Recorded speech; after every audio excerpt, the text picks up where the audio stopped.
Shabbat Shalom and good evening. Thank you for joining me at Real Bible Study. It is Friday evening actually, and thank you for joining me here. If you're watching on YouTube or via Facebook, you can like, comment, or share these particular teachings. As I always like to introduce this particular series. This is a Hebrew faith. It has nothing to do with the Roman Catholic Church or the Protestant Reformation movement of the 14th centuries. But these two elements, or these two entities, have been the driving force through several centuries, how people actually understand these sacred writings of the Israelites. So I like to always make that distinction of what are you hearing here. This has nothing to do with any religion, any denomination. However, most people are affiliated with a particular denomination or Christian branch of denomination, and this is how they understand this particular faith. But we don't do that here at our Real Bible Study. Like I always say, this is a Hebrew faith, and what I'm saying here actually is that it never came from any influence of Gentiles, but however, Gentiles have later incorporated their beliefs, their pagan practices, and this is how the world has been led astray. Now, if you understand the scriptures, realize that the Messiah spoke in parables, and one of the main parables I always like to bring up is the parable of the wheat and the tares. So last week, I believe I showed you this example here. And I asked the question, what do you see here? Can you distinguish between the wheat and the tares? Is it on the left or is it on the right?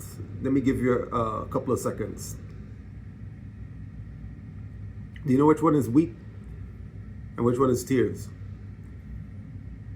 It's really hard to tell because they look similar. And this is what the Messiah was talking about in, I think it's Matthew chapter 13 from verses 24, when he gave a parable that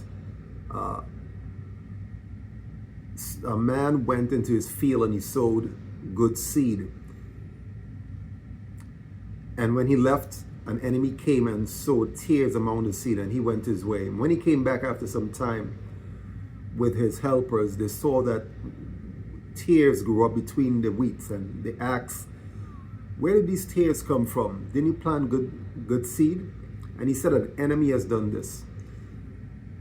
And they asked a question. They said, should we tear up or root out the tares from among the wheat? And he said, no, lest you root out the wheat as well, because it's very hard to tell. Correct? It's very hard to tell. And he said, when the harvest has come, fully come, then you will separate the tares from among the wheat, and you'll bundle up the tares first and put them to be burned. But the wheat you put into my barn. So what the Messiah is saying, that there would be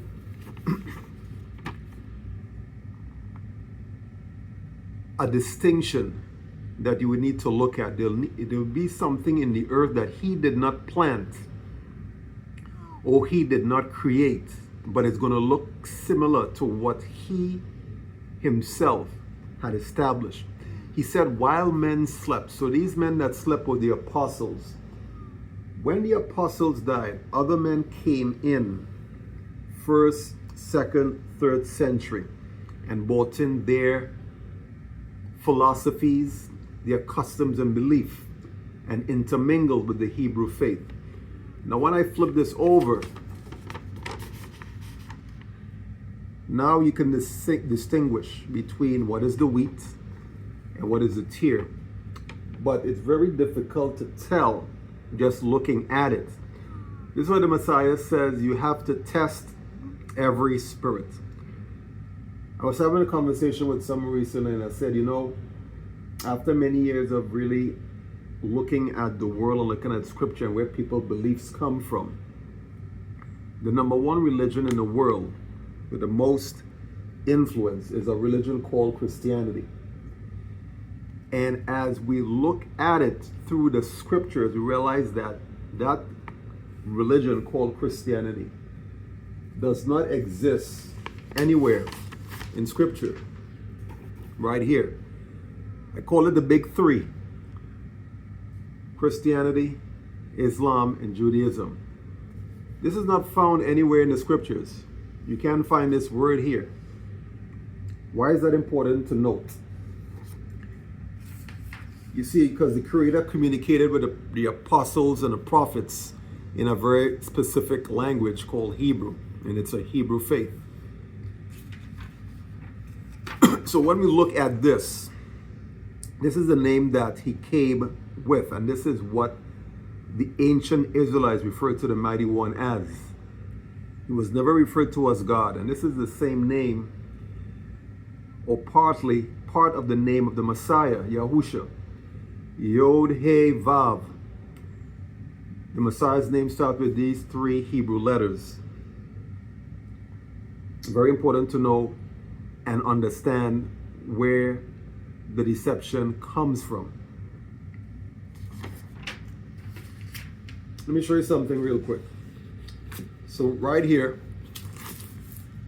this is called the Geneva Bible. See the year 1560. If we dive in here, you're going to see something very different from this particular one here. This is King James. All right? So watch this.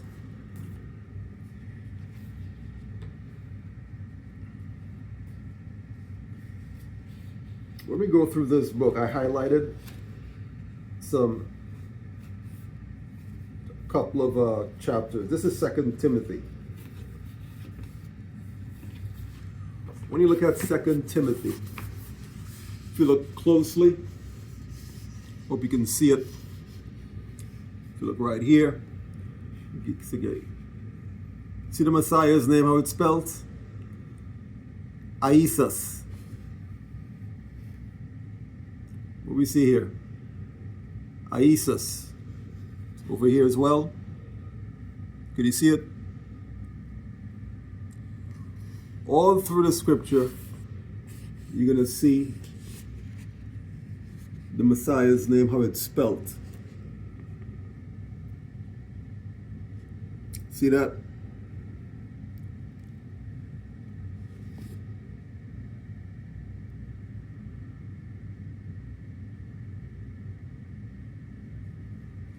So 500 years ago or so, the Messiah's name was not Jesus. It was Aesus. And let me show you another one.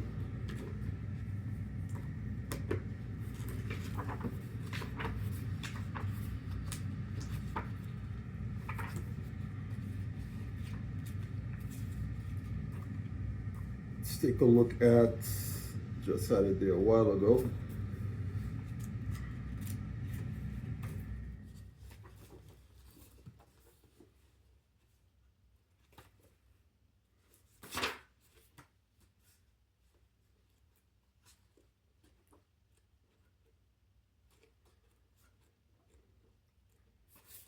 When you go through this book, you'll notice that the spellings here is very different. This is Old English, and English was a language that was evolving over time. So if you look at the book of Philippians, chapter 1, it reads, Paul and Timotheus, the servants of, right here again. See that spelling? Iesvs, the Messiah. All through here, the Messiah's name, Iesus. Now, when I tell people that the Messiah name has no J in it because the Hebrew alphabet has no J in it, they say, well, you know, that's the name of the power. That's what they tell me, you know. But if we lived 500 years ago, we would not be calling a name Jesus. It did not exist.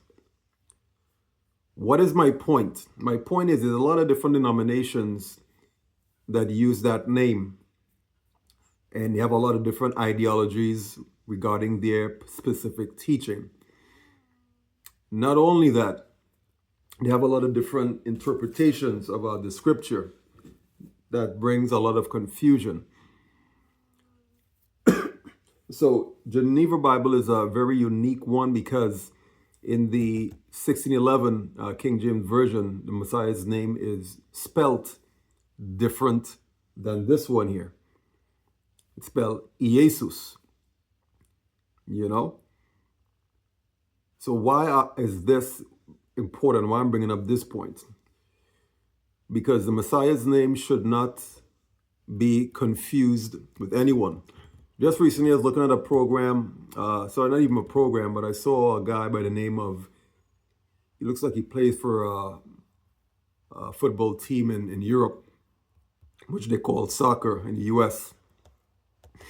His name is Gabriel Jesus, Jesus. That's how his name is spelled, just like in the King James Version.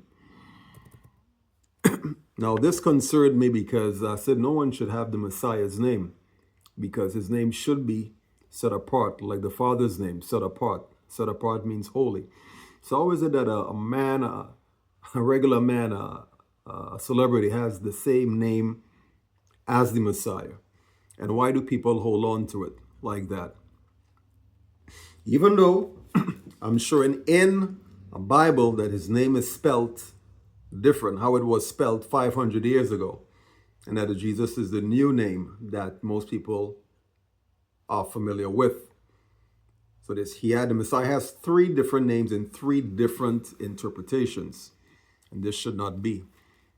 The reason why this is because the scripture tells us in Revelation chapter 12, 7 through 9, that the devil who's called the serpent, who was in the Garden of Eden, the old dragon, deceives the whole world. And he's deceived the whole world and created a lot of religion and a particular name that the world has embraced for centuries. All the religions embrace that particular name. And it would not end well for the majority if they don't understand what and who is actually controlling their thoughts and their beliefs. So we say here all the time that we prefer truth over tradition. And this is one of the reasons why Real Bible Study actually started, because of my understanding that there was something actually happening with the scriptures, a lot of different interpretations and omissions from particular passages that is teaching a false faith, not rooted in the truth of the scriptures. Let's take a look at a book we were looking at last week. We're looking at the book of Joshua because we started a particular topic on an individual most people are not really familiar with. His name comes up, but most people have not really read the history of this man called Abraham. And this is the father of the faith that most people refer to today. So these 3, like I call the big 3, these 3 are called the Abrahamic faith: Christianity, Islam, and Judaism. So they all have ties to this man, Abraham. So we started to take a look at Abraham from the book of Joshua. If you're not familiar with the book of Joshua, it's mentioned in the book of Joshua chapter 10, verses 13, and also 2 Samuel chapter 1, verses 17 to 18. So these are the books the apostles had and the prophets had before the Mashiach, the Messiah, came. So they were using these books to be as a guide and not to be like the other nations. So this is what they had. So I want you to turn to this book with me. It's 2 Timothy chapter 3. I'm going to read this from the King James Version first, and then I'm going to read it from the Geneva Bible secondly.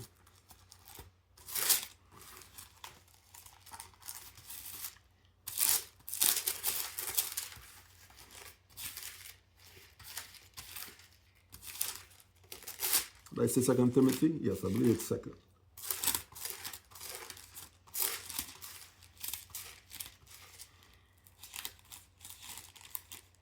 Chapter 3, I said? Yeah, chapter 3. We're going to take a look at verses 8. So it says now as Jannes and Jambres withstood Moses, so do these also resist the truth. Men of corrupt minds reprobate concerning the faith. So the question then becomes, who are these two men? I've never read them before. Never seen these names before in the 66 books that most people have. Jannes and Jambres. Let's read that again. Now, as Jannes and Jambres withstood Moses as a prophet, so do these also resist the truth. Men of corrupt minds reprobate concerning the faith. So we're going to take a look at this same chapter.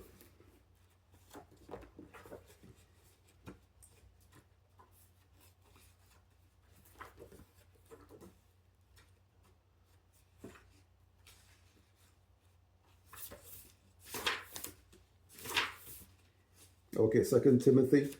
I'm going to read that again, and it says, verses 8 of 2 Timothy, and as Ioannes and Ambres withstood Moses, so do these also resist the truth. Men of corrupt minds reprobate concerning the faith. So if you're reading in the King James Version, or what version you have Jannes. So this is right here. Let's take a look. Same book, same chapter, different spelling. So who are these men? Okay, so let's take a look at the book of Joshua, chapter 56, I believe it's found.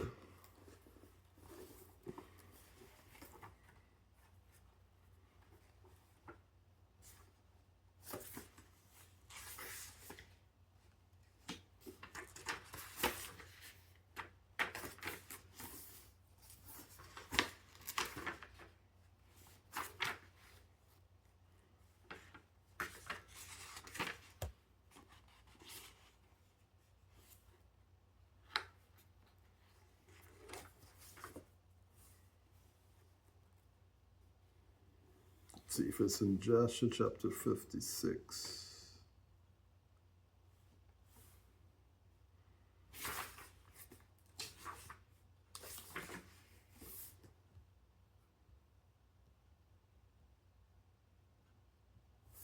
Let's try 79.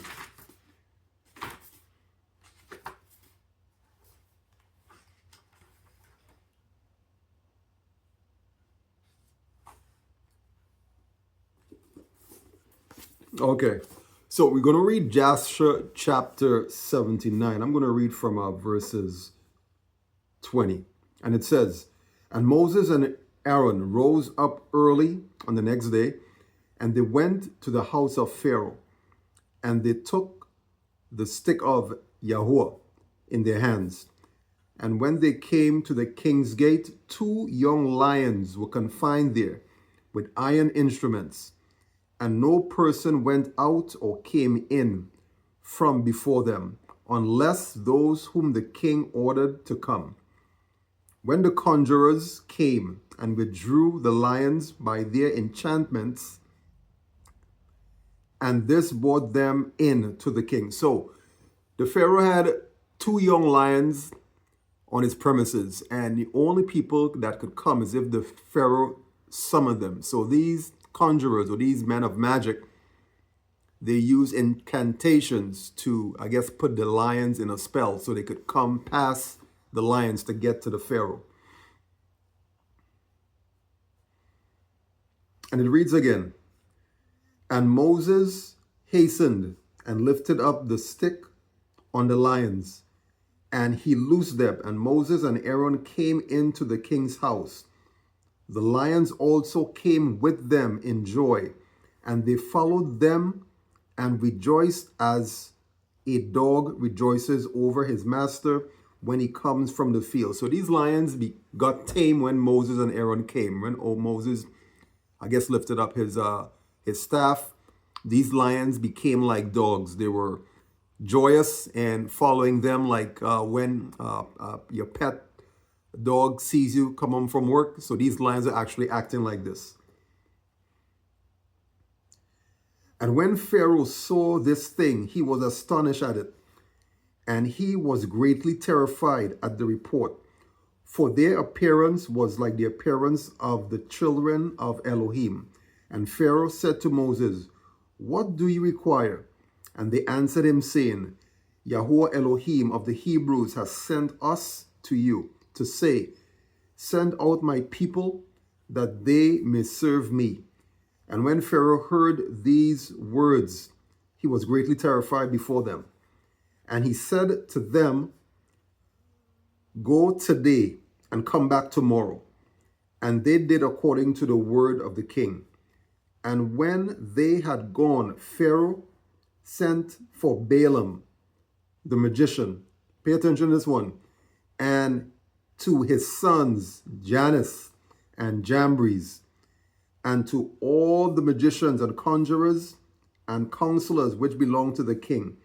And they all came and sat before the king. And the king told them all the words of Moses and his brother Aaron had spoken to him. And the magicians said to the king, "But how did the men come to you with the lions which were confined to the gate?" And the king said, "Because they lifted up their rod against the lions and loosed them, and came to me. And the lions also rejoiced at them, as a dog rejoices to meet his master." So right here we see where Pharaoh was astonished by what Moses and Aaron did to have the lions as pets, turn these fierce animals into pets. So what I wanted to point out here is what Pharaoh did next. It says that he summoned Balaam, the magician, and his two sons, Jannes and Jambres. We've read this in 2 Timothy chapter 3, verse 8. So this is where you're going to find these two men were documented as magicians, sons of the magician or the soothsayer Balaam. So all through the scriptures, we see there are instances where individuals are mentioned and books are mentioned, but most people don't have the understanding because of the influence of Christianity. So right here we see that the apostle Timothy knew of the book of Jasher, because this is where he's quoting from. This is where he's writing from. He's writing this instance here from the book of Jasher. So if it's good for the apostles, it's good for me, and it's good for you. So let's continue where we left off last week. So we're looking at the birth of Abraham when he came onto the scene. I believe we read Jasher chapter 8. When Abram was born, back then the king who ruled the whole earth was Nimrod, and he controlled all aspects of mankind's life. And there was a dream, not a dream, I'm sorry. There was a celebration for the birth of Abram before he was called Abraham.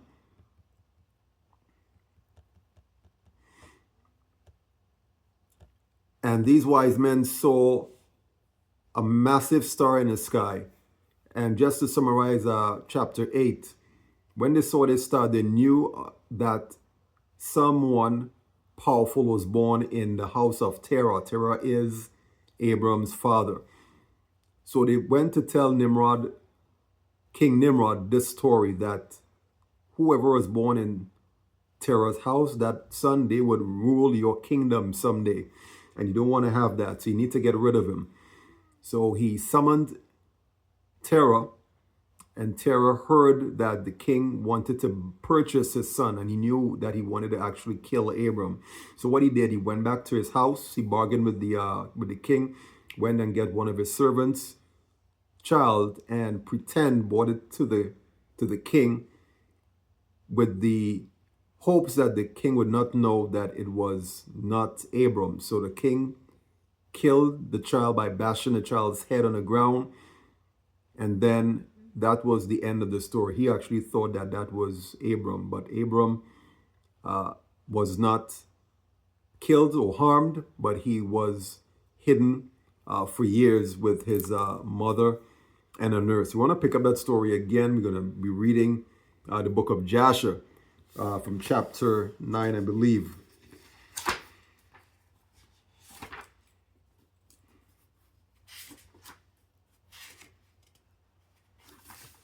Okay, so we're going to pick up from Jasher chapter 9, and it says, and Haran, the son of Terah, Abram's oldest brother, took a wife in those days.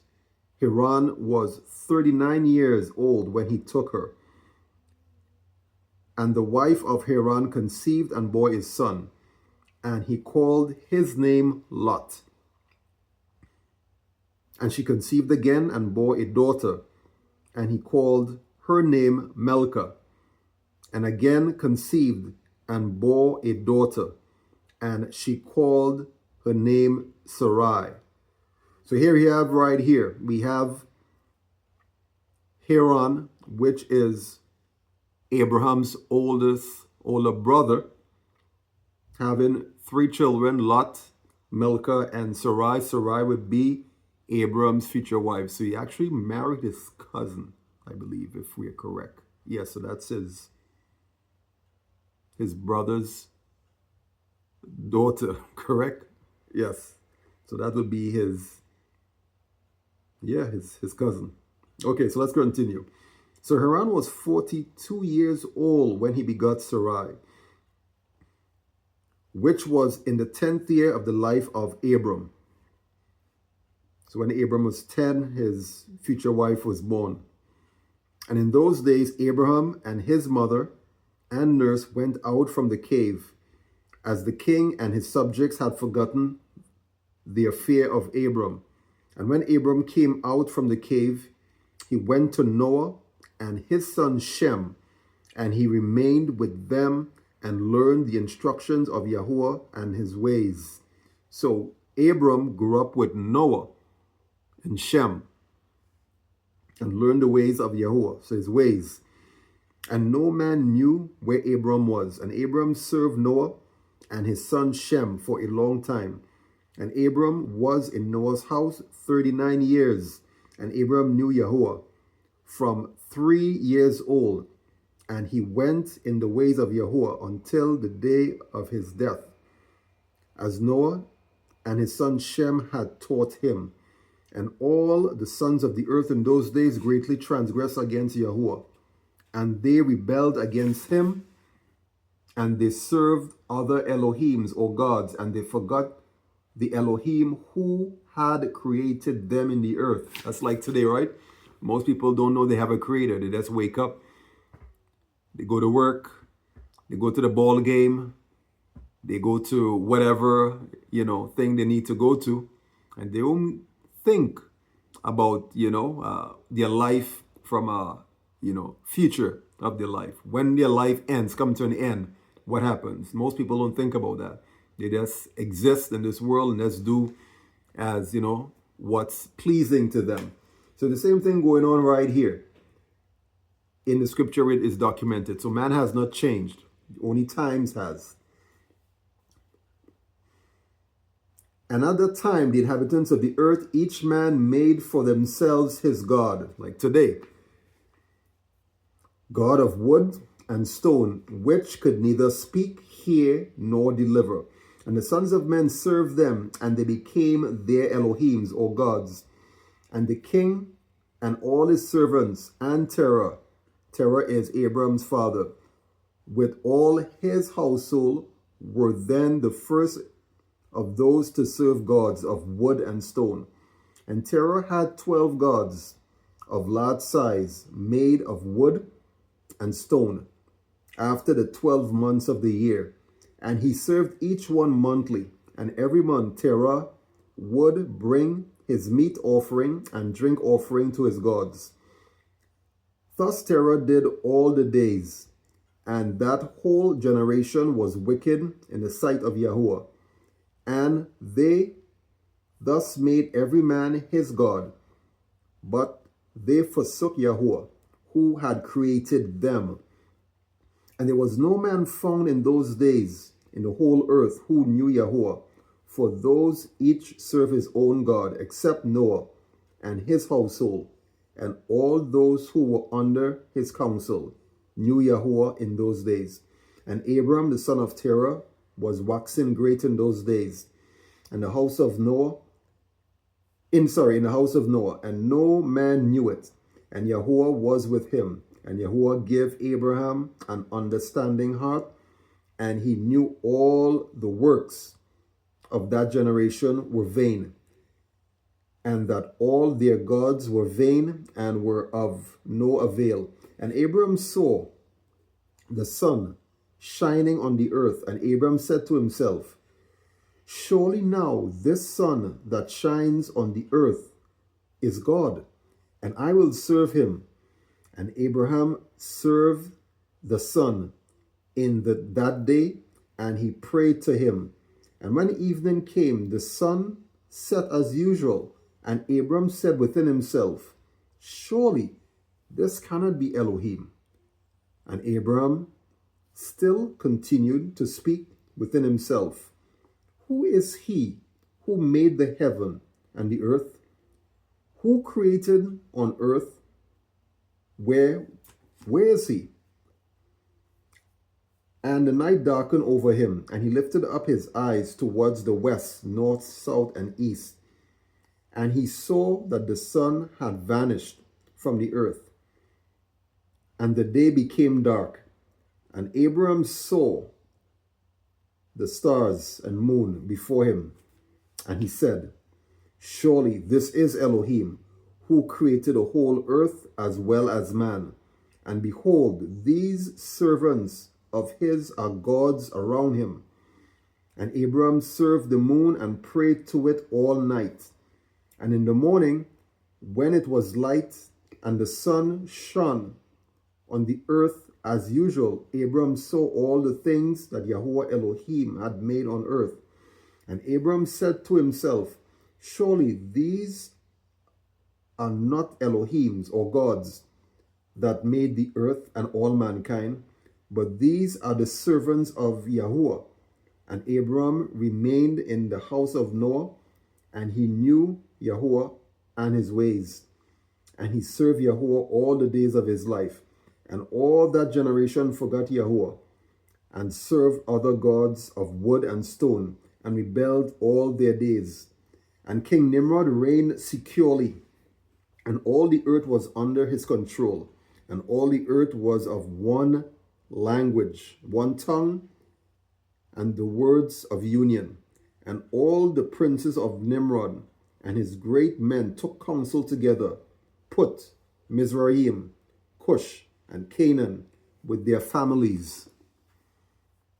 And they said to each other, come, let us build ourselves a city and a strong tower in it, and in the top reaching heavens, and we will make ourselves famous, so that we may reign over the whole world, in order that the evil of our enemies may cease from us, that we may reign mightily over them, and that we may not become scattered over the earth on account of their wars.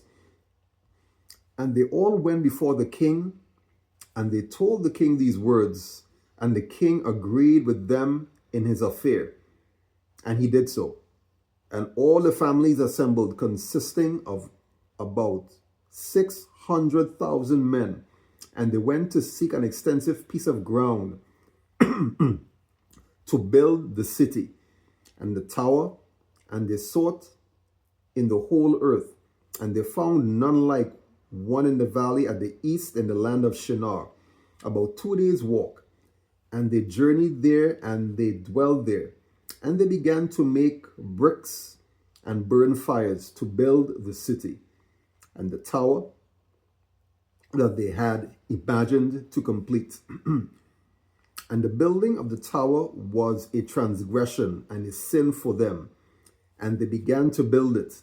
And while they were building against Yahuwah, Elohim of heaven, they imagined in their hearts to war against him and to ascend into heaven. Isn't that like happening today, that most people are warring at the Creator? Most people are angry, doing their own thing. They want to be like the Most High. Where do they get this idea from? Who's influencing mankind to be like the Most High, to reach in heaven? They have these ideas of building rockets, so-called, to go to different planets that doesn't exist. But this is the idea, to reach up to heaven. And all these people and all the families divided themselves in 3 parts. Listen to this. The first part said, "We will ascend into heaven and fight against him."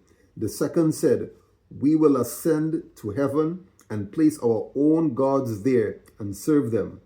And the third part said, "We will ascend to heaven and strike him with bows and spears."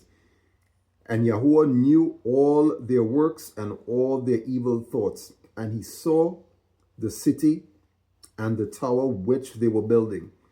And when they were building, they built themselves a great city and a very high and strong tower. On the account of its height, the mortar and the bricks did not reach the builders in their ascent to it until those who went up had completed a full year. And after that, they reached to the builders and gave them the mortar and the bricks. And it was done daily. And behold, these ascended and others descended the whole day. And if a brick should fall from their hands and got broken, they would all weep over it. And if a man fell and died, none of them would look at him. And Yahuwah knew their thoughts. And it came to pass, when they were building, they cast the arrows towards the heavens, and all the arrows fell on them, filled with blood. And when they saw them, they said to each other, "Surely we have slain all those who are in heaven." For this was from Yahuwah, in order to cause them to err, and in order to destroy them from off the face of the ground. And they built the tower and the city. And they did this thing daily until many days and years had elapsed. And Yahuwah said to the 70 messengers who stood foremost before him, to those who were near to him, saying, "Come, let us descend and confuse their tongues, that one man will not understand the language of his neighbor." And they did this so to them. So here, right here, we have the confusion of the language. Prior to this, we read that the earth was of one tongue. We also read this in Genesis as well, but this gives you a deeper understanding of what was happening, how man was thinking then while building the tower. And this is where the languages became different. So today we have different languages, we have different nations and tribes and different tongues because of this incident here. So the people today, they are just the descendants of these people right here. So mankind has not changed. There's one spirit leading the ungodly. And if you understand scripture, that we're living in a time where the scripture actually tells you what the time would look like. So the people are the same people that we're reading here in Abram's time. They're the same people. Every person is a descendant of either Ham, Shem, or Japheth. And there's one continuous theme here, which is to rule the earth, one group of people, want to rule all men and lead them into a false worship. So this is what's actually happening here. So this is the very beginning. So let's continue. It says here, "Come, let us descend and confuse their tongues, that one man will not understand the language of his neighbor. And they did so to them. And from that day following, they each forgot his neighbor's tongue, and they could not understand to speak in one tongue. And when the builder took lime or stone from the hands of his neighbor, which he did not order, the builder would cast it away and throw it on his neighbor, so he would die. And they did this so for many days, and they killed many of them in this manner. And Yahuwah struck the 3 divisions that were there, and he punished them according to their works and designs. Those who said, "We will ascend to heaven and serve our gods," became like apes and elephants. And those who said, "We will strike the heavens with arrows," Yahuwah killed them, one man through the hand of his neighbor. And the 3rd division of those who said, "We will ascend to heaven and fight against him," Yahuwah scattered them throughout the earth. And when those who were left among them knew and understood the calamity which was coming on them, they forsook the building, and they also became scattered on the face of the earth. And they ceased building the city and the tower thereof. He called the place Babel, for there Yahuwah confounded the language of the whole earth. Behold, it was at the east of the land of Shinar. And as the tower which the sons of men built, the earth opened its mouth and swallowed up 1/3 part thereof. And a fire also descended from heaven and burned another 1/3. And the other 1/3 is left to this day. And it is that part which was left. And its circumference is a 3 days' walk. And many of the sons of men died in that tower, a people without number. So there's a lot of people that died that was not numbered there. But I want to take a look at what it says up here. I believe it's verse 35. It says, "We will ascend to heaven." It says, "And he punished them according to their works and designs, those who said, 'We will ascend to heaven and serve our gods.' They became like apes and elephants." Now, where do apes and elephants typically reside? That's the question I want you to answer. You see, all this is taking place in a particular geographic location. So when you understand, have a realistic understanding of the scriptures, where it's written and who's writing it. So right here we see in chapter 9, and we're going to continue with our chapter, I believe 10 tomorrow, either 10 or 11, to learn more about this faith, how it became what it is today and what it actually is, and who are the people that this faith or this covenant was given to. So we're going to stop right there, and we're going to pick up tomorrow morning at 10:30 a.m. New York time, or AST, or 9:30 AST time. So I want to thank you there for time. If you have any questions, you can always shoot me in the comment section of this particular video. Like it if you like. You can also share it as well if this has been edifying or educational to you. This is actually to build your faith, to understand this faith, that it is not about a religion, but it's about a covenant. And we're going to take a look at where this covenant started and who it's with, and how Abraham, his descendants, would be blessed in all the earth, and other nations will be blessed because of Abraham. So until tomorrow, shalom, and Shabbat shalom again as well.